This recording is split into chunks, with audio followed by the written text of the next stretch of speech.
আজকে একটু আগে এমএচের যে নর্থ ইস্টের অ্যাডভাইজার মিস্টার মিশ্রা যে আমার সাথে দেখা করতে এসেছিল,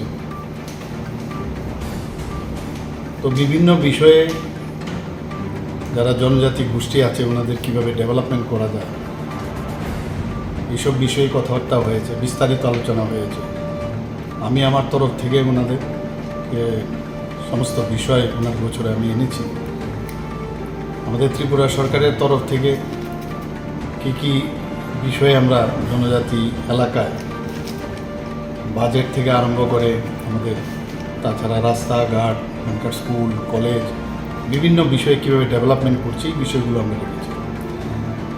এবং ওনাকে এটাও আমি অনুরোধ করেছি যে যতগুলো আমাদের জনজাতি গোষ্ঠীর যারা সমাজপতিরা আছেন ওনাদের সাথে যাতে উনি কথাবার্তা বলেন। এবং শুধু তাই নয়, যারা বিভিন্ন পলিটিক্যাল পার্টি আমাদের আছে, পলিটিক্যাল পার্টির জনজাতি যারা ওনাদের যে সেলগুলো আছে, বিভিন্ন বিভাগ আছে, আমাদের যেমন প্রদেশ বিজেপির যেমন মোর্চা আছে, জনজাতি মোর্চা, আমাদের ইনক্লুডিং আমাদের জনজাতি মোর্চা, বিভিন্ন ট্রাইবেল যারা স্টুডেন্টস অর্গানাইজেশন আছে তাদের সাথে কথা বলার জন্য আমি ওনাকে অনুরোধ করি। তাতে করে আমাদের অনেক সমস্যা আছে, তো সেই সমস্যাগুলো সম্পর্কে উনি আরও বেশি করে অবগত হবেন। এবং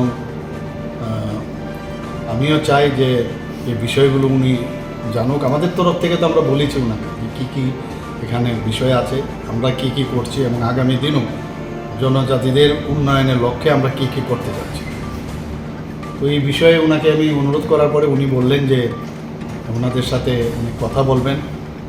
আগেও হয়তোবা উনি কথা বলেছেন, কিন্তু যেহেতু আমি ওনাকে অনুরোধ করেছি উনি বলছেন যে আমি নিশ্চয়ই ওনাদের সাথে কথা বলব। তো সেইভাবে উনি ওনাদের সাথে কথা বলে আমাদের জনজাতি এরিয়াতে সমস্ত বিষয়ে আমরা যাতে ডেভেলপমেন্ট হচ্ছে মেইন। তো এমএচের থেকে ওনাকে পাঠানো হয়েছে এবং সেইভাবে আশা করি যে আগামী দিন আমাদের জাতি জনজাতি একসাথে আমরা মিলেমিশে ত্রিপুরাতে একসাথে আমরা থাকবো, ভালোভাবে থাকবো। কোনো রকম ডিফারেন্স যদি থাকে সেটা আলোচনার মাধ্যমে সেগুলো আমরা মিটিয়ে নেব। এবং যেহেতু উনি এসছেন সেইভাবে উনি বলেছেন যে আমি নিশ্চয়ই ওনাদের সাথে কথা বলে সামনের দিকে আমরা এগিয়ে যাব।